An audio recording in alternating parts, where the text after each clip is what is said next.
Alright, so here we are for game one. I won the die roll, so I'll be on the play.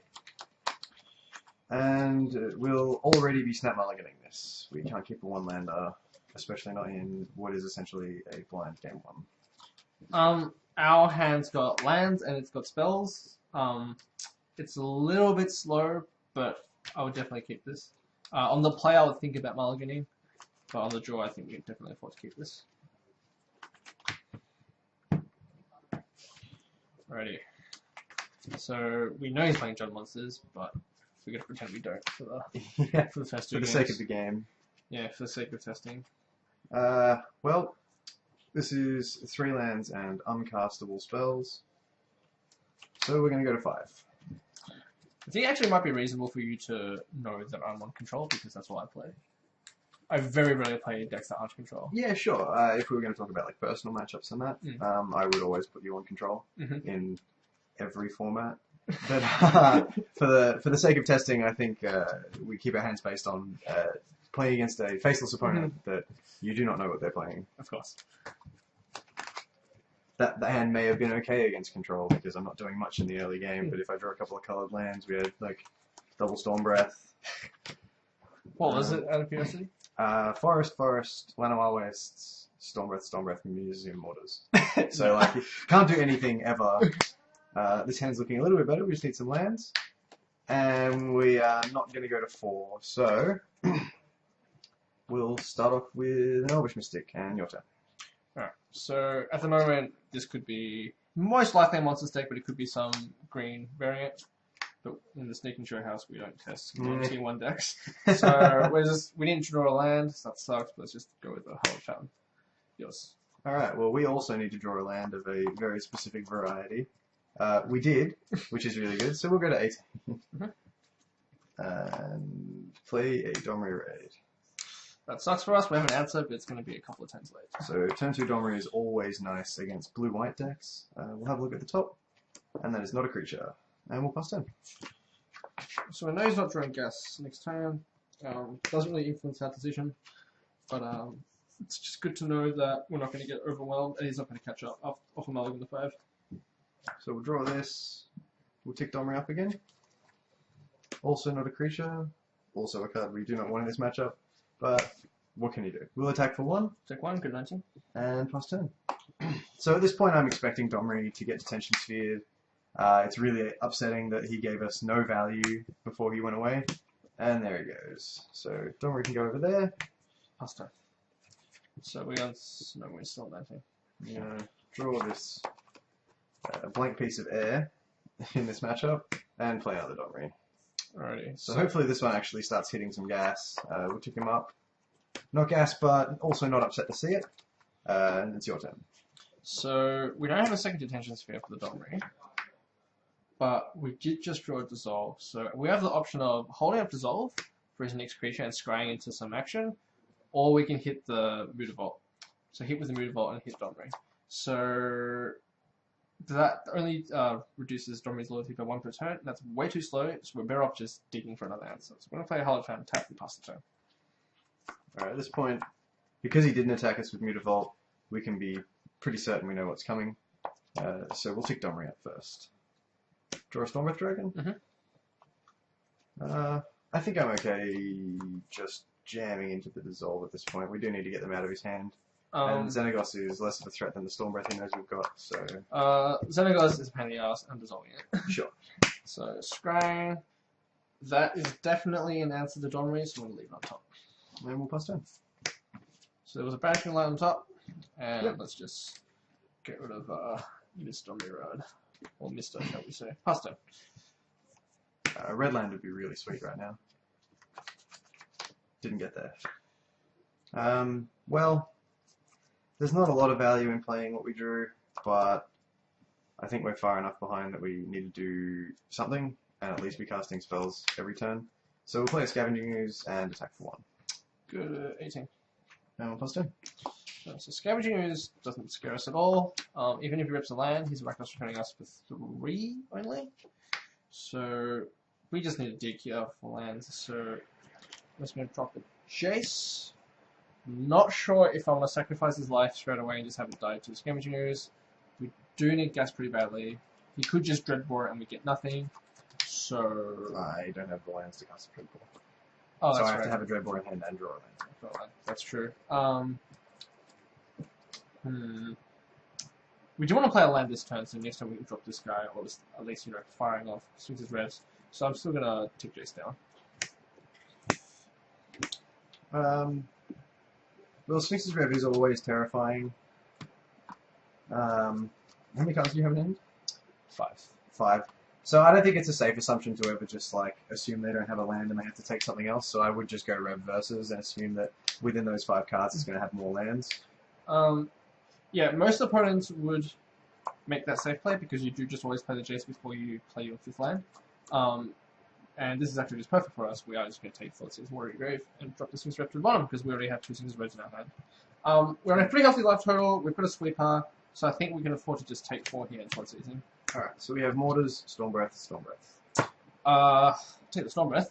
Yep. So he has a dead card and a Storm Breath, and if he plays it next turn, he just walk into a Verdict and pass the turn here. Okay, so end of turn, we'll gain a life and eat the Storm Breath. Mm-hmm. Go to 17, put down on arrows.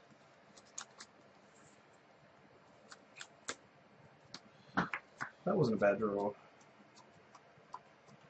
My question is, right now, does Luke have a read on the Verdict? And can he even afford to slow roll us? At this point, I'm going to cast Domri Raid. We drew the 3rd one.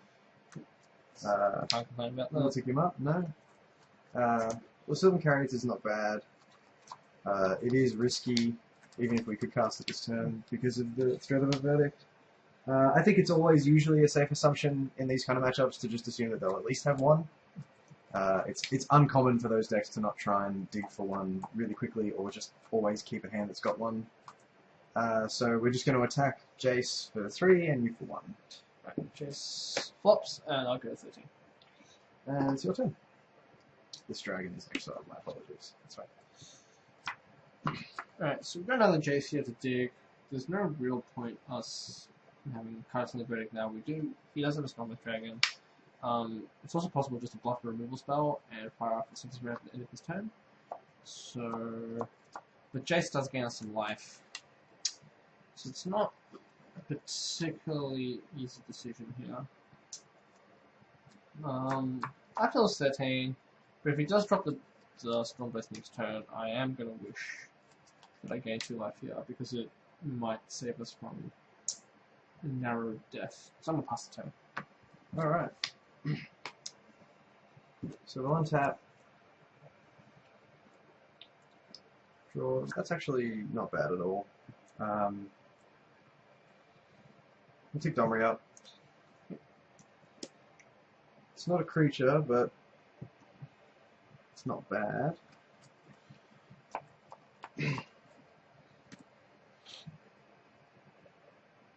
So I think we just start off by attacking for 3. For 3, good 10. We go to 10, and at this point I know he's just going to keep holding Supreme Verdict until I play a threat that's worth Supreme Verdicting. Sylvan Carrier in itself is probably one because he knows it's going to cast the Storm Breath. I think we just play Pelucranos and pass, knowing that all our guys are going to die. Pelucranos is still a relevant threat here, so I'll gladly verdict that. But let's evaluate our options first by firing end of turn for this red. So we're back to 12. Back to 12. Draw 3 cards. Untap. Draw 4 turn. Alright, so we drew a temple. We drew a chapter verdict. The Pelucranos is a big chunk of life, so let's see what's on top of our life first. It's a dissolve. That does help against the Storm Breath. It can't come down next turn because of verdict. So getting rid of one of his mana sources, so we'll just leave the dissolve on top, and that's just verdict. And leave up a help button. Yep, so we knew that was going to happen. I mean, if it didn't, the game's pretty much over. Pass turn. As I said, it's usually safe to assume they've got 1, and getting it out of their hand earlier while you still have relevant threats and tick them up is usually better than not. There's another Scavenging Ooze. I don't think I am going to play it this turn though. I think I would rather just play the Carrier and pass. Develop your mana? Yeah. definitely need to at this point. Domri is a couple of turns away from ultimate, so just gonna draw and probably could hold up mana for dissolve, but our life hurdle's fine at the moment. We will kill the storm. No, we can't kill the storm breath if he hits Elspeth with it. It is interesting what we should be doing here.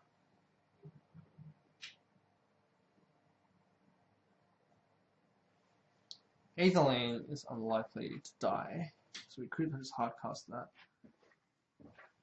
But it's difficult. We are a bit light on lands here. We haven't been making a land drop every single turn. So we have a lot of options, but none of the options are clearly correct. Choices. I think it might even be correct to just Jace and dig here and see what we get.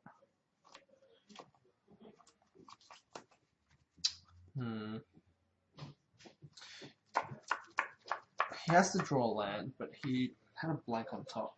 So if that's a Dreadbore, it's bad for Elspeth. If it's a land, then he casts Storm Breath, and we wish we had Dissolve up. I drew Scavengers. Oh, that's right. You know about that. Scavengers, okay. Scavengers doesn't do anything, but this Domri is getting scary. Alright, we'll definitely always try to cycle and dissolve. I think we just pass the turn. Alright, so we draw this. It's not a bad one. I think we tick Domri up first. Yep. So Domri's on 7 now. So there's a dragon. Yep. Has a turn to answer it.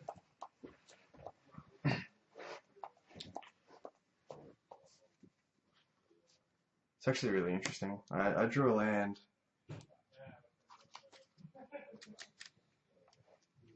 Actually, yeah, it is probably better to just jam the dragon into the counterspell. So yeah, so tapping the Sylvan Carotid means we get to hit it with the Moonbolt next turn. We always knew that he was very likely to tap the Carotid, so knocking the Domri down shouldn't be much of a problem, and yeah, there's no way we're letting that resolve. No.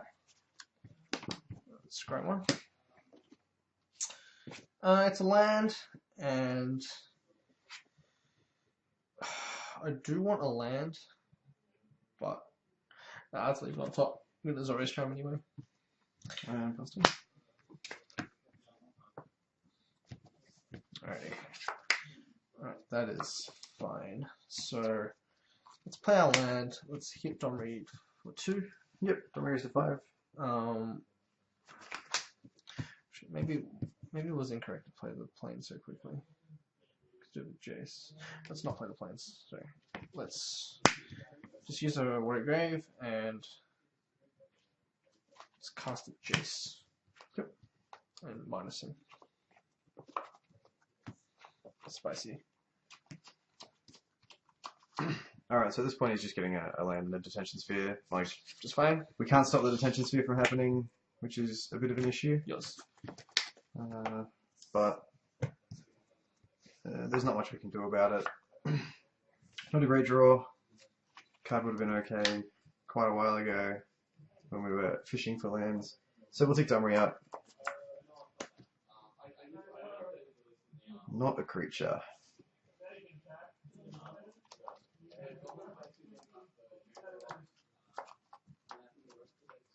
I think we're going to lose 1 life and go to 16. Yep. And play Scavengers. Mm-hmm. And then we'll pass turn. Alrighty. So we could have played this card, which would filter the card on the top of our library out, but I think I want to leave mana up and grow the Scavenging Ooze end of turn, and it's a legitimate threat now. Being able to grow it end of turn also means that it dodges Elspeth for a turn, which is really, really important in matchups like these. Scavenging Ooze can be a game-winning threat. You just need to make sure that you're growing it at the right times and not playing into an Elspeth, just killing it. We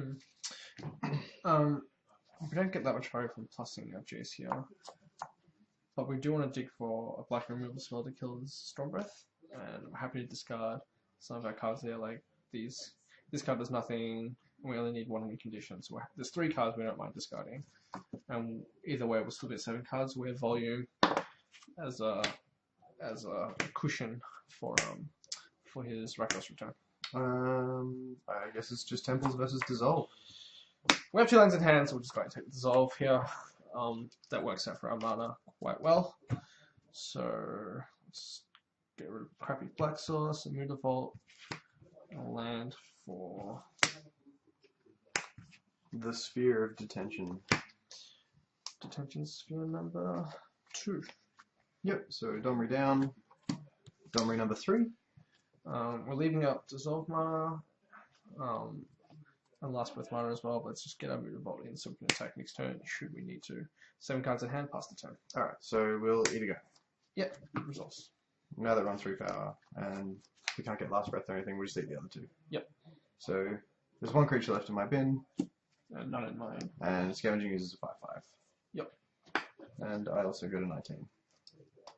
So We're this still at a Scavenging high life total, but it's completely irrelevant in this matchup. Ooze is actually really threatening now. We're going to be taking 5 from that. There's nothing we can do about it apart from block. So we will attack for 5. Resolves. Before damage, I will eat my other Scavenging using E for 6. Take 6. So I go to 20, you go to 6. Yep.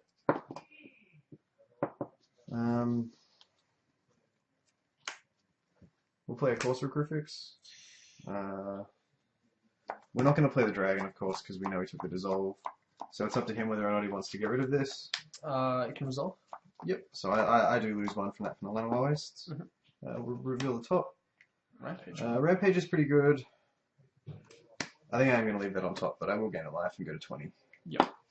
So we sequence that so that if there was like an Elvish Mystic or a Sylvan Carrier, cards that don't do anything at this point in the game, on top we could scry it away. And also if there was a land on top we could just play it. So at this point we'll just pass turn.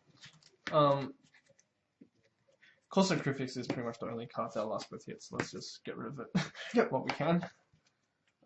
Also awkwardly exiles it, so I'm not going to get any value off the use. I'm going to go to 24. Yep. We do have enough lands to play Elspeth and hold up mana for Dissolve, so we will do that. We want to keep Dissolve mana up as well as a Mood of Vault for emergencies, in case there's a card that I just completely forgot about. Which I don't This think is there also is. no longer revealed. I'm going to play Elspeth. I'm not sure if I want to plus it or minus it here. He does have a Golden Rampager to get through, and there's nothing we can do about that, so I am just going to minus it. Yep. So the use dies, which is unfortunate for us. So we're going to draw the Rampager.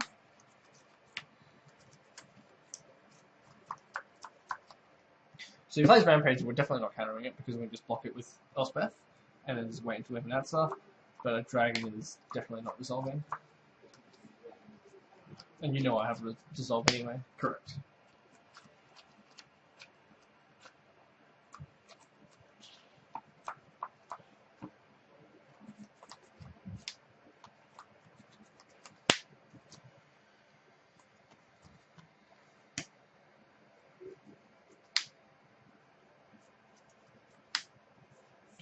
I think we just leave the Rampager Yep, resolves. and then cast Dreadbore targeting Elspeth. Okay, that is interesting. We have another one in hand, so we might just let that resolve and keep the Dissolve up for his Dragon. Yep, Elspeth bites the dust. And we passed him. So at this point we are just sort of praying he's out of action. We know he's not, but in a normal game he's not going to be telling me what he's got in his hand. And I'm crossing my fingers that the other Elspeth isn't showing up. Minus So a Gore Clan dies. Temple. Put that to the bottom. Go. It was a land. For the idiots. Also not great. Well, I guess we just jam Dragon because he's got Dissolve and he's never tapping out again. Boom! Scratch. Elspeth number 3. You can never be too safe. We do have 8 lanes, so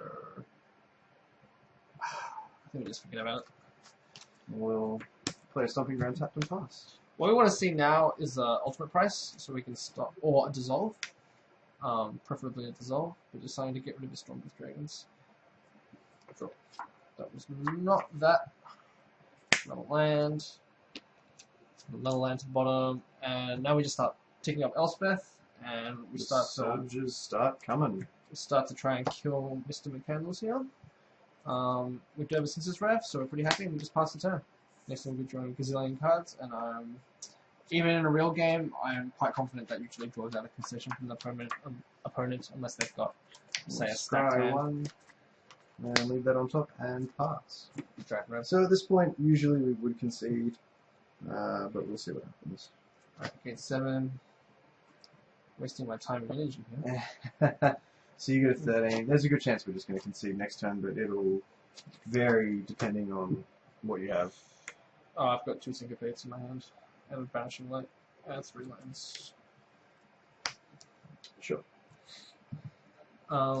Just for non-tournament play, I don't think anyone considers it disrespectful. Just like, can we save time? My hand is this, Vertic and Evelyn. You can die to Elspeth anyway. Sure. So we have a Mortars and we were drawing a return. Also, conceding to the Giant Rev isn't always accurate. If your opponent shows you their hand, yes, you can concede. But if they don't, and they want to play it safe, and they wait for you to do stuff, don't just snap concede. I've watched a lot of games where people have snap conceded to a Sphinxes with 7, and the person drew 7 lands in a row, and would have just immediately lost to any other threat. Yeah, so it happens. It does happen. Like, the deck does play how many lands? 27. 27, so it's not that unlikely to draw them. Yeah. I've definitely had my share of Sphinx's Ref for X, draw X lands, untap, draw land. It feels awful. Yes. And none of them were Skylands either. Yeah. That is the worst bit. Alright, we'll be back for game 2 very shortly.